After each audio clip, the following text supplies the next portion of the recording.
Selamat siang semuanya, salam sejahtera untuk kita semua. Selamat datang hadirin sekalian dalam acara pelatihan mitigasi bencana banjir di Jakarta. Ya, tepuk tangan yang meriah untuk kita semua.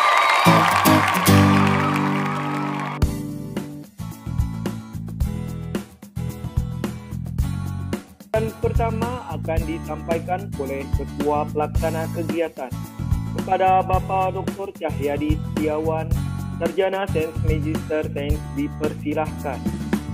Assalamualaikum warahmatullahi wabarakatuh. Selamat siang, salam sejahtera untuk kita semua. Salam, Om Swastiastu, Namo Buddhaya, salam kebajikan.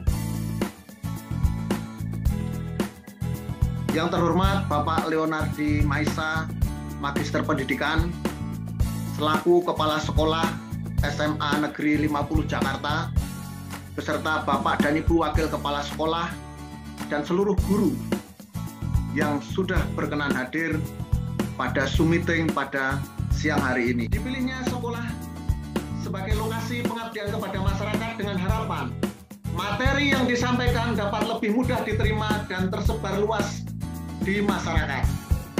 Mengingat sekolah sebagai agent of change di bidang ilmu pengetahuan, keterampilan, skill, dan juga karakter. Mengatasi banjir di Jakarta menjadi tanggung jawab kita bersama sesuai bidang kita masing-masing. Oleh karena itu, mari kita ambil bagian, walaupun hal itu kecil apapun, itu niscaya pasti dapat menyelesaikan permasalahan banjir yang ada di Jakarta ini jika setiap orang yang ada di Jakarta dapat melakukannya dengan baik. Akhirnya, selamat mengikuti kegiatan pelatihan mitigasi bencana banjir di Jakarta ini. Yang diawali adalah mengenai mitigasi dan kesiapsiagaan bencana hidrometeorologi.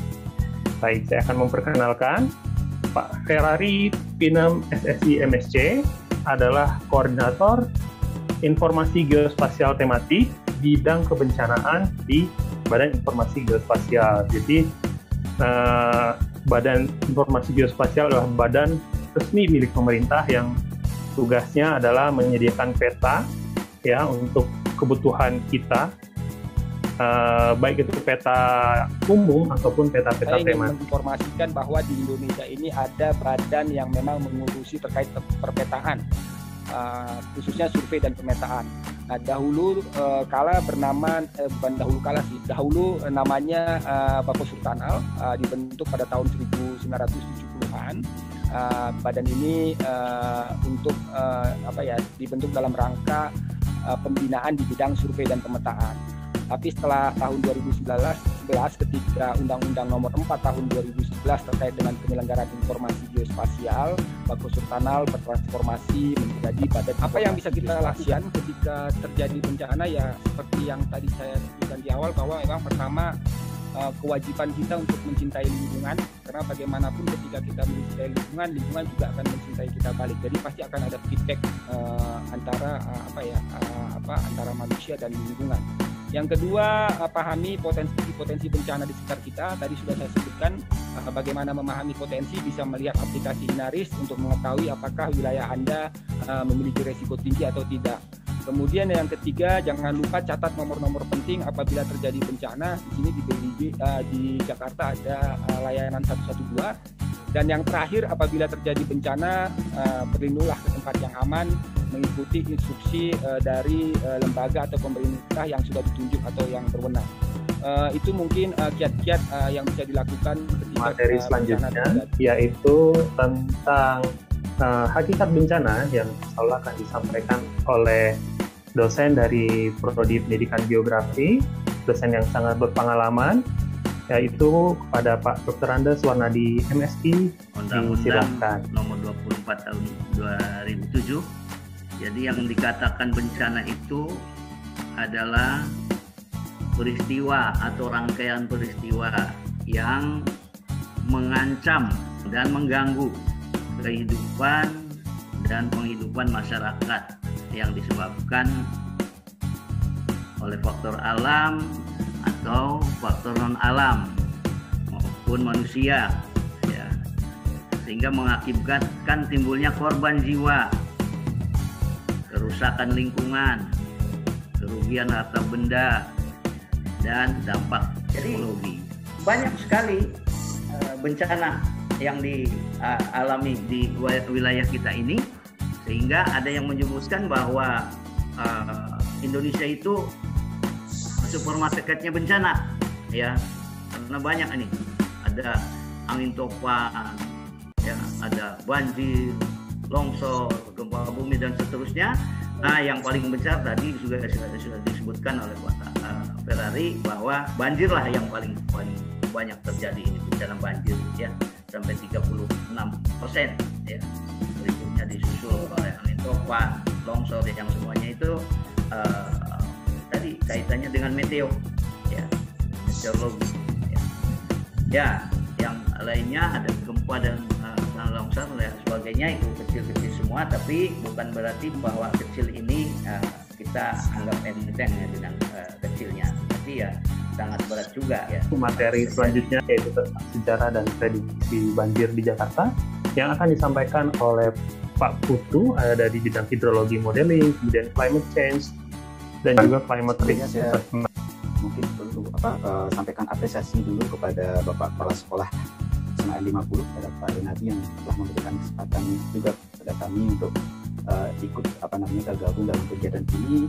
Tidak lupa juga kepada Pak Cahyadi yang memberikan informasi kepada saya. Terima kasih Pak. Jadi ini sangat luar biasa karena bisa sharing juga dengan Bapak Ibu guru di SMA Negeri 50 Jakarta, dan juga termasuk sharing dengan baik untuk adik-adik. Jakarta. Kalau kita lihat bagaimana sebenarnya kondisi Jakarta, ini kita lihat dari kondisi spasial. Tadi Pak Ferrari menyampaikan terkait dengan pentingnya peta. Nah, ini kalau kita lihat spasial peta dari Jakarta, ternyata Jakarta itu dialiri oleh 13 aliran sungai. Sangat banyak. 13 aliran sungai. Kemudian sungai itu umumnya membentuk meander, ya, jadi berkelok-kelok gitu. Nah, dengan berkelok itu artinya apa? Pada saat berkelok gitu ya, maka di sana akan ada penurunan kecepatan. Dengan penurunan kecepatan dengan volume air yang sama, maka dia akan melebar gitu. Artinya apa? Akan terbentuklah wilayah-wilayah dataran banjir. Itu disebut dengan floodplain juga. Jadi wilayah Jakarta memang sebagian besar bukan dataran banjir.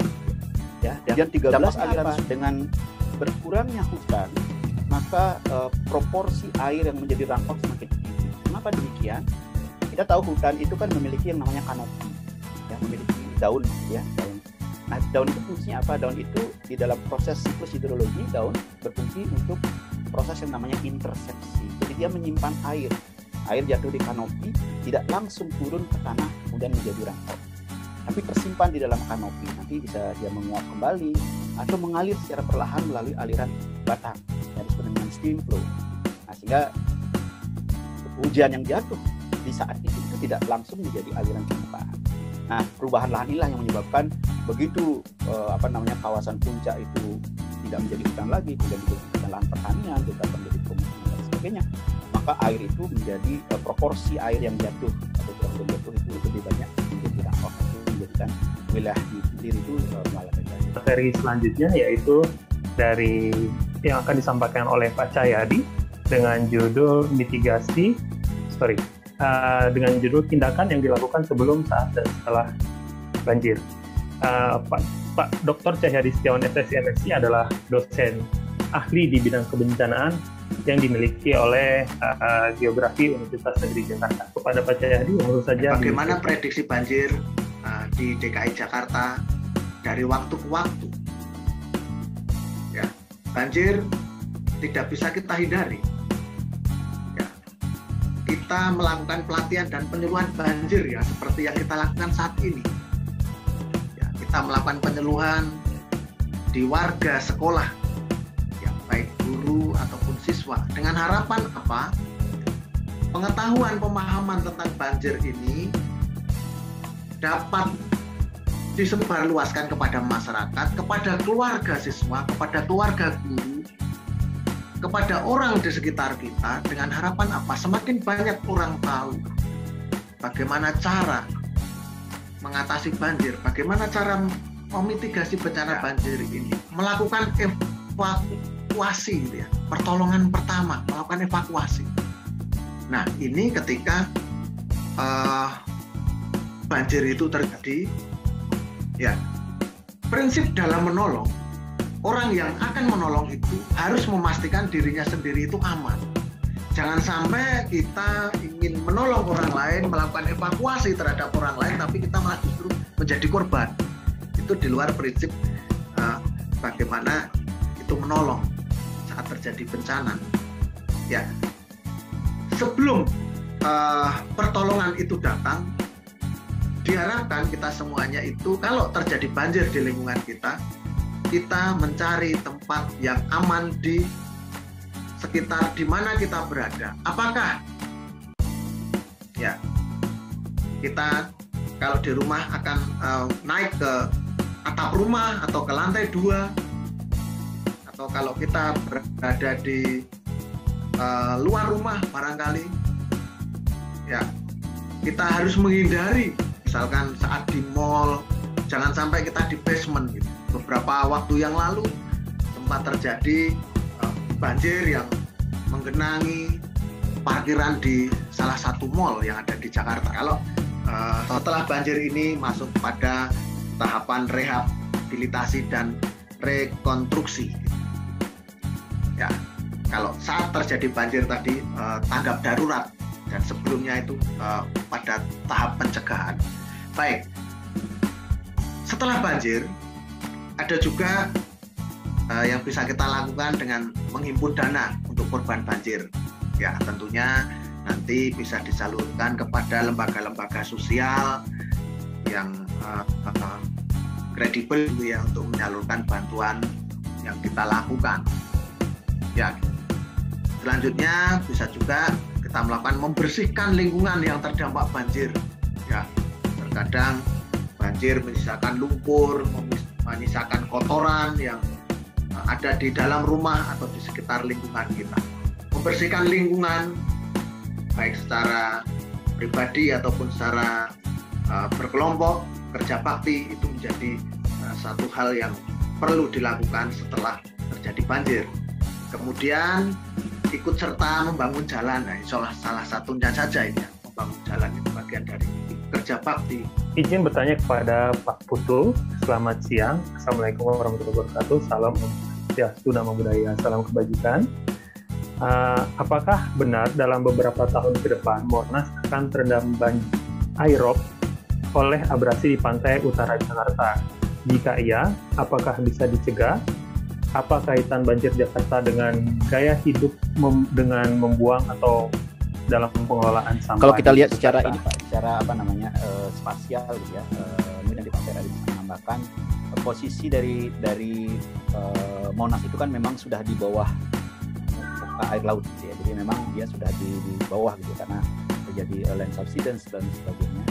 Nah, kemudian memang dari pemodelan itu kalau misalkan tidak ada aktivitas apa-apa, artinya tetap seperti saat ini gitu Pak, itu abrasi akan terus terjadi gitu ya. Jadi tapi memang waktunya itu di beberapa tahun, mungkin 2050 dan sebagainya. Mungkin ada anak-anak yang ingin tahu kalau mau kerja di BIK itu ambil jurusannya apa, terus ada beasiswanya enggak, terus ikatan dinasnya ada enggak. Nanti kalau ada kan mereka kan mungkin tertarik untuk itu geospatial itu ya.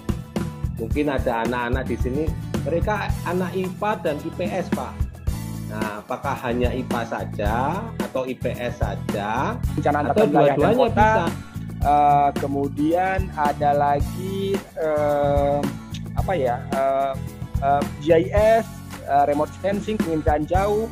Dan juga kita juga penting Pak bahwa peta itu juga tidak hanya sekedar dibuat, tapi juga akan disebarluaskan melalui teknologi Pak.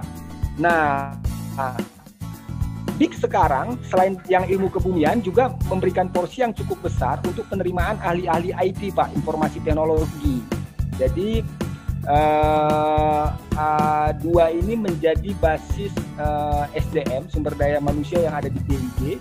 terkait dengan pengembangan teknologinya dari teman-teman di ilmu komputer, dan juga terkait dengan pengembangan ilmu-ilmu survei dan pemetaannya, yaitu di bidang-bidang ilmu kebumian, dalam hal ini geografi, geodesi, penginderaan jauh, pemberian sertifikat kepada narasumber dan moderator. Kepada panitia dipersilahkan ditampilkan.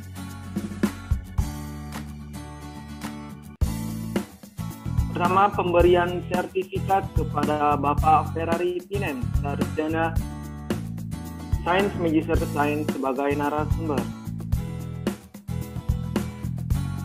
Sertifikat diberikan kepada Dr. Andes Warnadi, Magister Sains sebagai narasumber. Sertifikat diberikan kepada Bapak Dr. Iputu Santika Yasa, Sarjana Sains Magister Sains sebagai narasumber. Sertifikat diberikan kepada Bapak Fauzi Ramadan Ar-Rahman, Sarjana Pendidikan Magister Sains sebagai moderator. Selanjutnya akan ada pemberian kenang-kenangan dari Universitas Negeri Jakarta kepada SMA Negeri 50 Jakarta dan pengumuman peserta terbaik. Pemberian plakat dari Universitas Negeri Jakarta sebagai ucapan terima kasih kepada SMA Negeri 50 Jakarta sebagai lokasi kegiatan pengabdian kepada masyarakat tahun 2021. Jakarta, 14 Juni 2020. Ya, teman-teman sekalian, rekan-rekan sekalian, selanjutnya akan ada pemberian door prize pada yang pertama Bapak Pratela ya, selaku peserta guru sekaligus peserta yang memberikan pertanyaan paling banyak nih. Kalau tadi dihitung kurang lebih ada 3 pertanyaan. Ya, selanjutnya door prize diberikan kepada Fadli Hafizsyah. Selanjutnya Melodia Satriani. Selanjutnya ada Kimberly. Dan yang terakhir diberikan kepada Jessica Karen. Ya, tepuk tangan yang meriah untuk para pemenang door prize kita hari ini. Terima kasih pemaparan dan diskusi yang luar biasa dari para narasumber kita dan antusias yang luar biasa pula dari peserta kita hari ini. Ya, terima kasih banyak pada narasumber, moderator serta peserta kita yang luar biasa nih hari ini yang telah menyimak acara ini dari awal sampai akhir. Saya Nur Muhammad Rizik, mewakili panitia yang bertugas, menyampaikan mohon maaf atas salah kata dan perbuatan. Semoga ilmu kita hari ini dapat bermanfaat, silaturahim kita dapat terus terjaga, sehat selalu, dan pandemi COVID-19 ini dapat segera terselesaikan. Akhir kata, terima kasih. Wassalamualaikum warahmatullahi wabarakatuh.